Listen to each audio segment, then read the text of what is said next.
Sonny.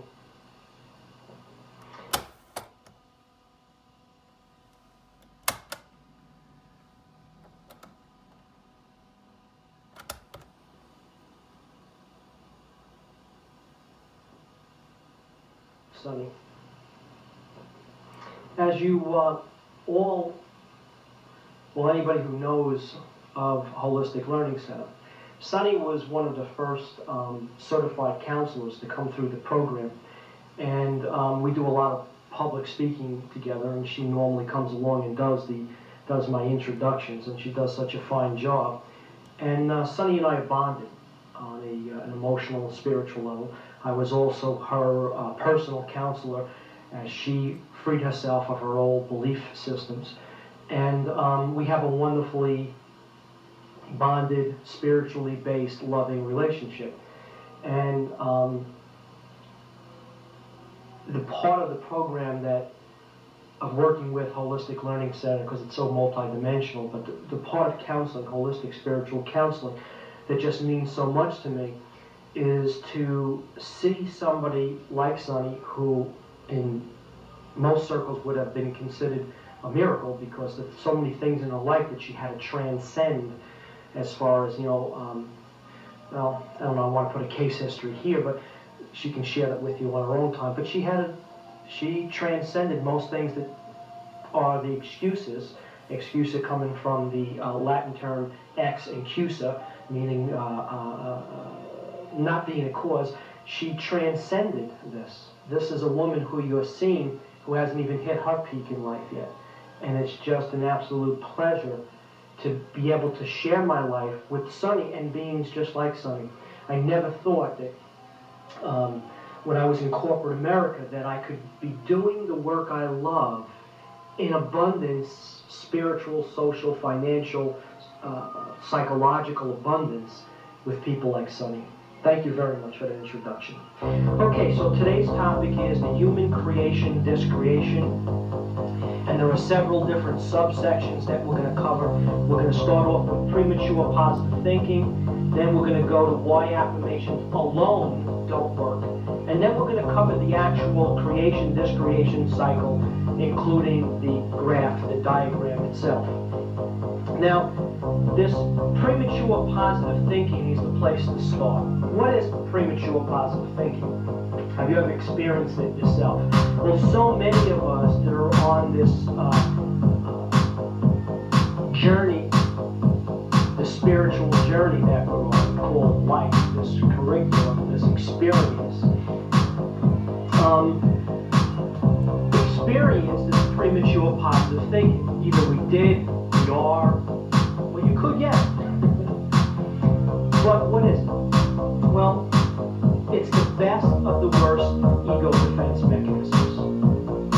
So, obviously, when we talk ego defense mechanisms, we're talking about the mechanisms that are there to defend you, the survival mechanisms, they're mechanisms that keep your psyche safe when things are really tragically going on in your life to defend you. Now, if you're at that point in your life where you're ready to transcend, to transform, to self-actualize your life, a lot of the reasons why you're having a hard time getting across that plane of reality into the next plane is because of these ego defenses are like anchors holding you back. Now, so I said before that premature positive thinking is the best of the worst ego defense mechanisms. Best of the worst. Well, best because if you have premature positive thinking, what you're doing is you're succeeding with baggage. You're having a relationship, you have a job, you are paying the bills, you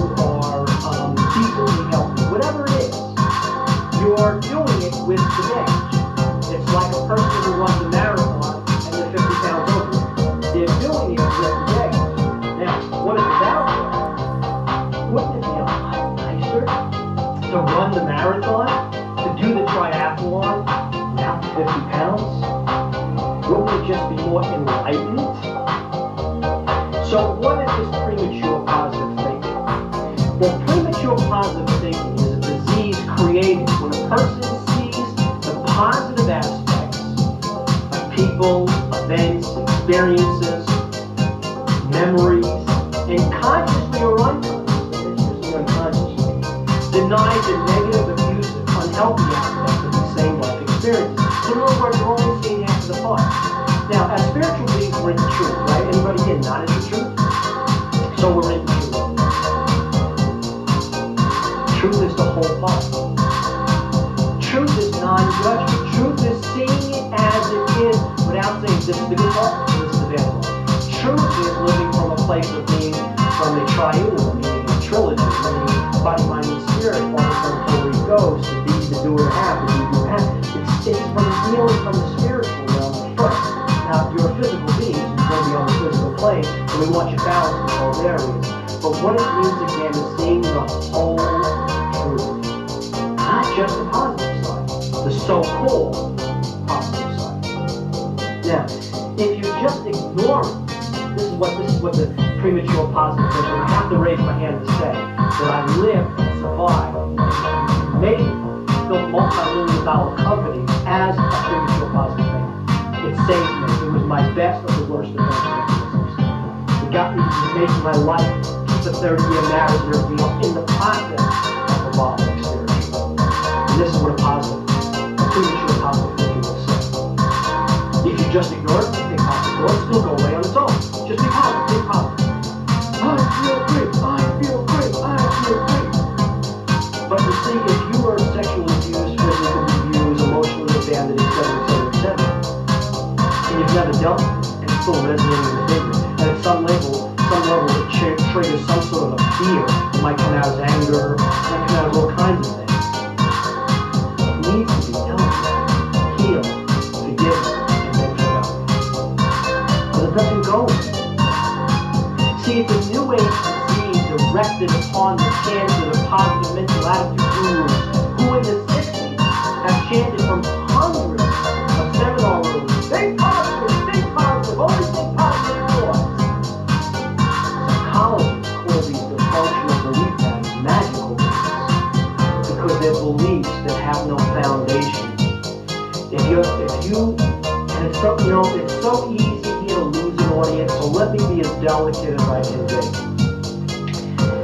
I understand the laws of creation. I understand you say thank you, God, before it's received because your faith is what's manifested into the universe. I understand that. But truth is truth. If you go out and buy a $25,000 car when you're on welfare, knowing that you can't pay for it, but believing that it's already handled, see, there is something there of a blind spot that you haven't seen. I'm not saying that you go out and get a $500 car and believe that you're going to manifest, you know? I'm saying that premature positive thinking is about diving into a 2-mile wide river or lake and beginning to swim before you've spent a year learning how to swim. See, that's what I mean by premature positive thinking. I'm talking about the hairline difference between its hairline. It's a subtle difference. And you can so easily not pick up the wisdom of this piece. If you only look at the piece that says, wait a minute, that's not what the rules of creation say. This is not in conflict with the rules of creation. This is about not looking at the whole truth. Premature positive thinking is only looking at the positive. But truth is, as a godlike being, you see the truth, not just what feels good in the moment. See, positive means that there has to be a negative, which means there has to be a dichotomy or opposite going on, which is a very physical plane type of thing. Now, when I first read about premature positive thinking, I have to be honest with you, I was aggressively opposed to the whole concept because I locked myself into the belief system, of course, that, this is not what I was taught. I was raised on positive mental attitude tools such as affirmations, visualizations, and goal setting. I was taught to keep my mind focused on only what I wanted. Never think about what you don't want. For if you do, you will surely attract into your life by the law of attraction what you don't want. You see, but my mind, resonating that over and over again, my My mind was denying what my heart knew to be true. My heart knew that nothing changes till it becomes what is. Nothing changes till it becomes what is. See, it's a matter of be, do, have. Be, do, have. It's a psychology of arriving, not of striving. So if in the present moment you're kidding yourself about being because you know that you're not, then premature positive thinking isn't congruent with the law of creation, affirmation, things like that. Because in your heart of hearts you know it not to be true. So you don't really believe.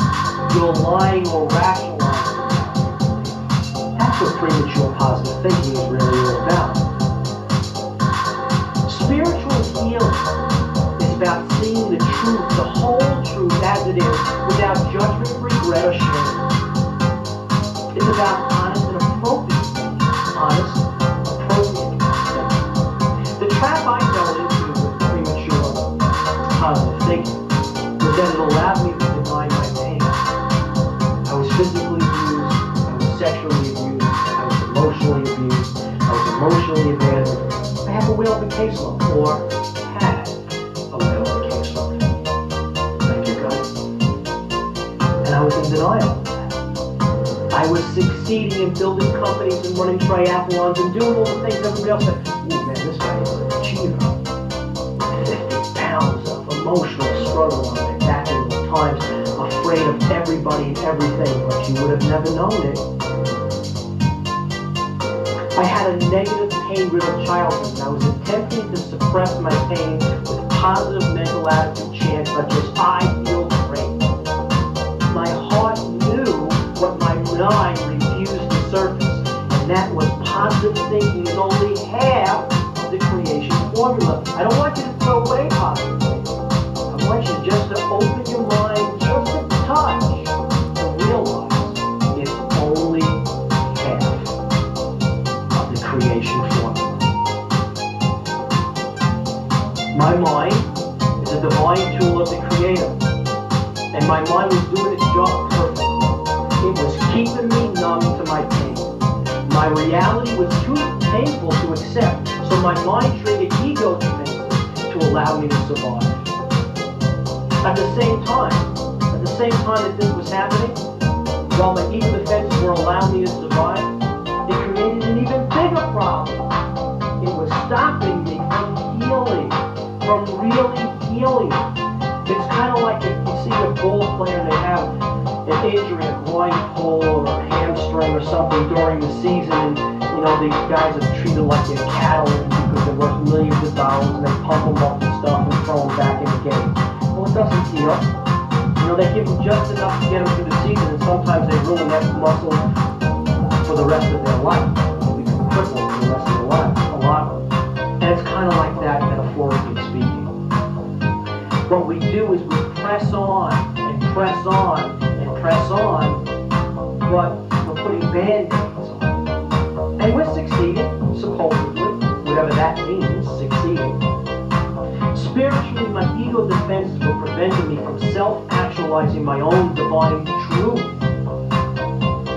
My mind was stopping me from grieving my painful childhood experiences.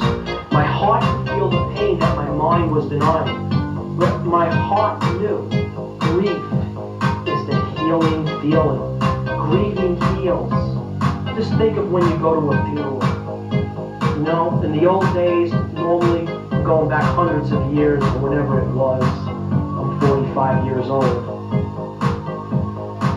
A person was in mourning for, let's say, a spouse for at least a year or two.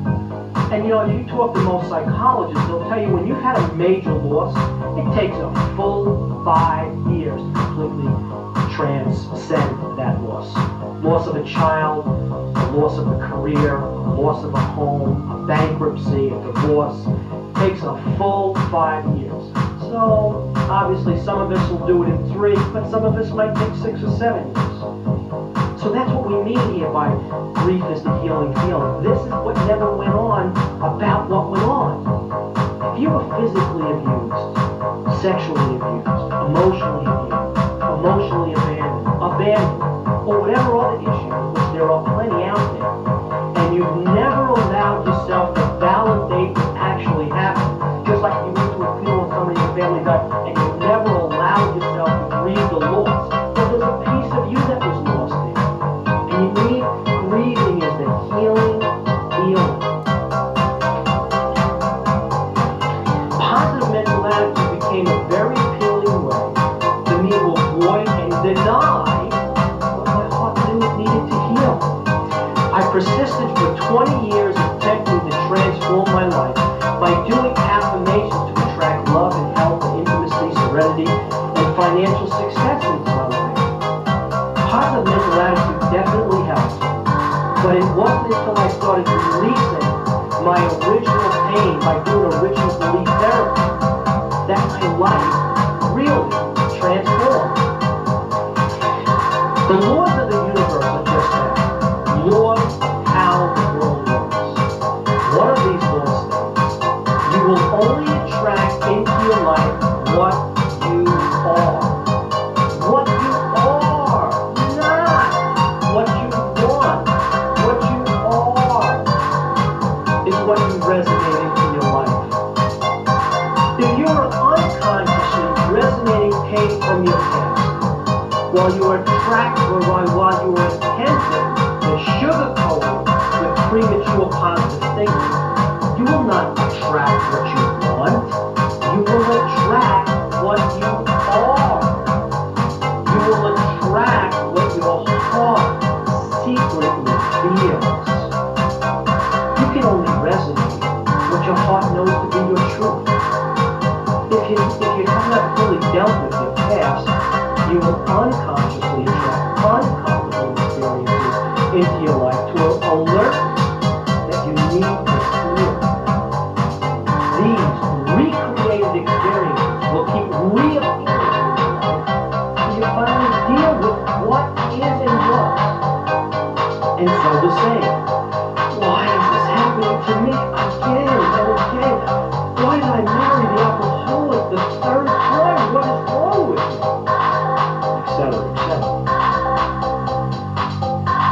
Nothing is awful.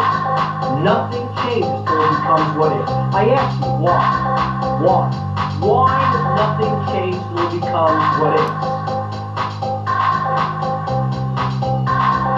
Well, let's see if we can pull up some analogies here. If your right foot has an ingrown toenail that is now infected, and you're going to think positive thoughts. I'm not talking about slightly infected. This toe is sore. It is infected. It is giving you problems in many different directions. What will premature positive thinking say? I'll just ignore it and go away. Okay? But nothing changes till it becomes what is. When you face the reality, yes, it's my foot. Yes, it's infected. Yes, it needs to be maybe lanced. Yes, it needs to be trained. I maybe need some antibiotics or whatever way that you heal. What good is it to say, oh, it's okay, it's okay. Psychologists call it minimizing. Oh, it's okay, it'll be okay. It's not the whole truth. Nothing changes till it becomes what is. You can do positive thinking and say affirmations till your tongue falls out. But you'll only attract into your life what your heart feels. Your feelings are made from the same energy that created the universe, and those feelings are vibrations of love. Problems arise when we ignore our intuitive feelings and listen to our ego-based voice. The mind. An old Zen proverb about the mind is, the mind makes a wonderful servant, but a lousy master. The mind is a divine tool of creation which needs to be utilized by your intuitive heart. Utilized, not to use by. Utilized by your intuitive heart to transcend, to go beyond the limits of your mind. The mind has to be like a dog. A really well-disciplined, German Shepherd that gives you protection, comradeship, companionship, friendship, love, nurturing. That's what your mind is supposed to do. But most of our minds does just the opposite. They nag us, they give us fear, they worry, they regret, they shame, they blame. The mind is just how it is. It's not good or bad. It's how we utilize it. And the mind needs to be disciplined. Not the old world model of what discipline is. Discipline comes from the root word discipline, which means to teach or to learn. We need to teach our mind discipline. To have it learn how to turn on and turn off. And the only way I know how to do that is through meditation. And I don't care, there's so many different types of meditation. I mean, you can meditate by jogging and shutting off your mind. But there's a time and space where you say, I'm going to shut off my mind. Because remember, prayer is talking to God, saying, God, this is what I need. Meditation is shutting the mind off so that you can get God to talk back to you. Creation is about spirit first. We create spiritually. The mind is not the doer. The spirit is the doer. And if the mind is going, how can you hear God within you speak to you about you? You can't hear your prayers be answered. There's so many different ways to meditate. There's chanting,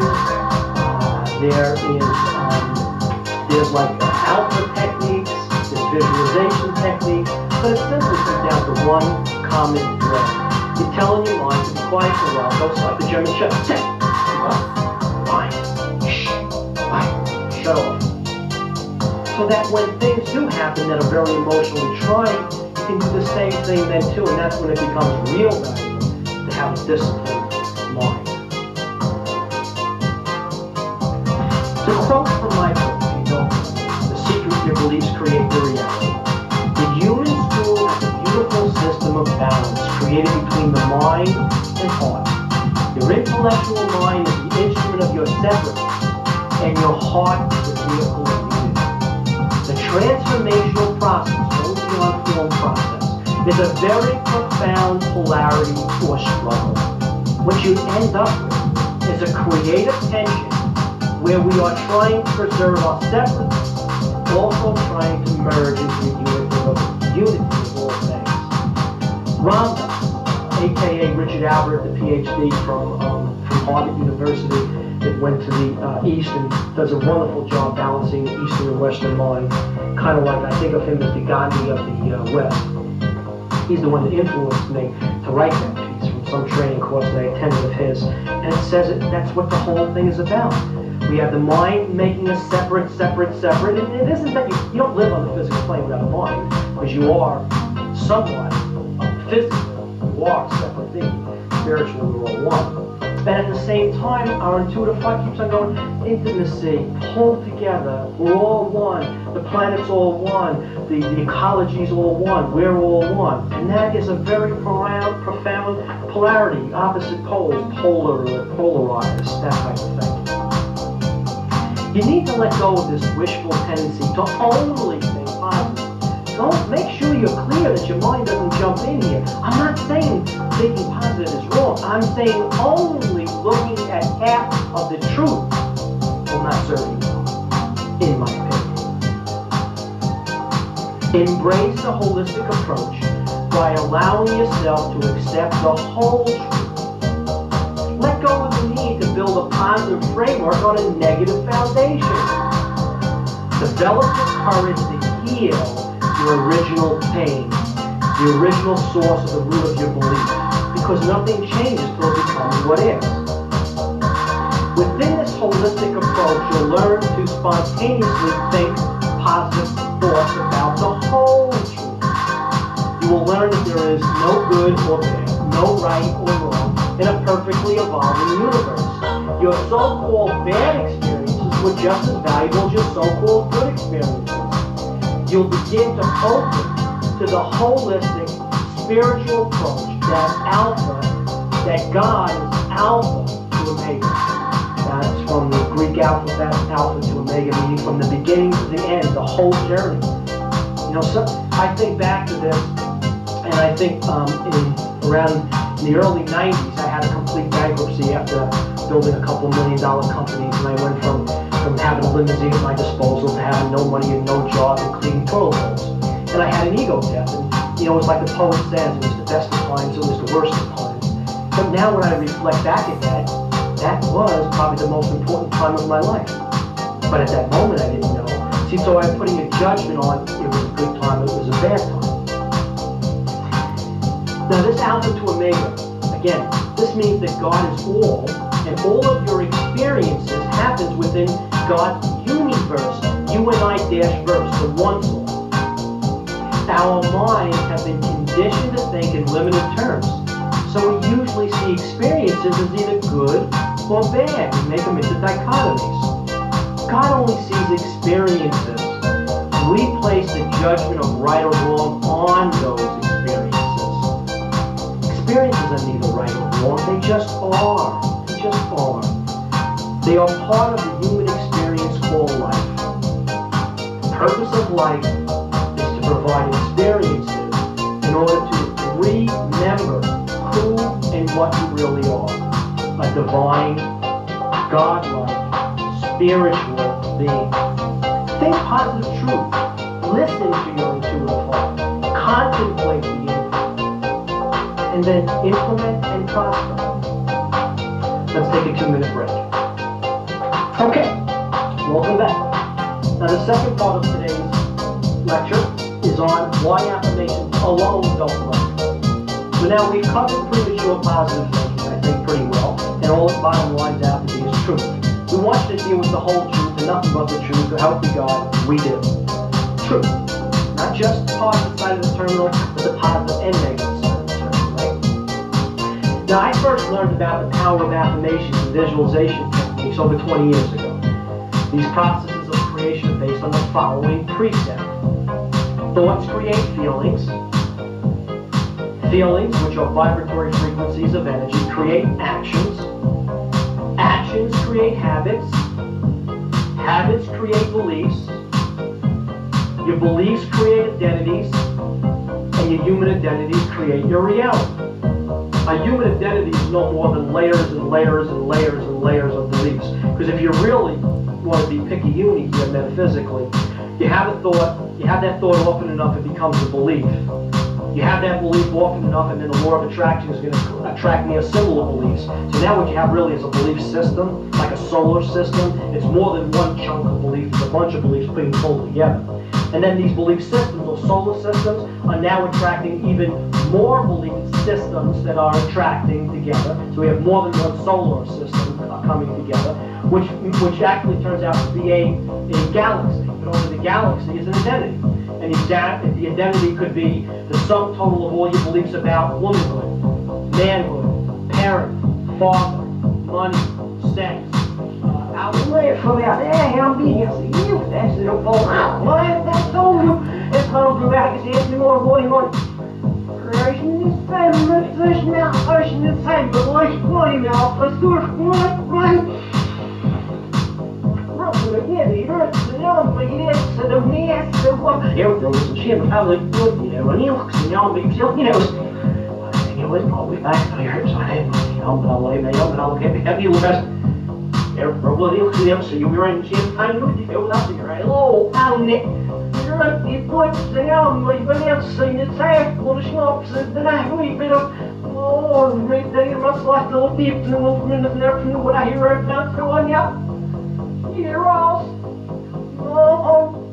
No, we should już kucnie.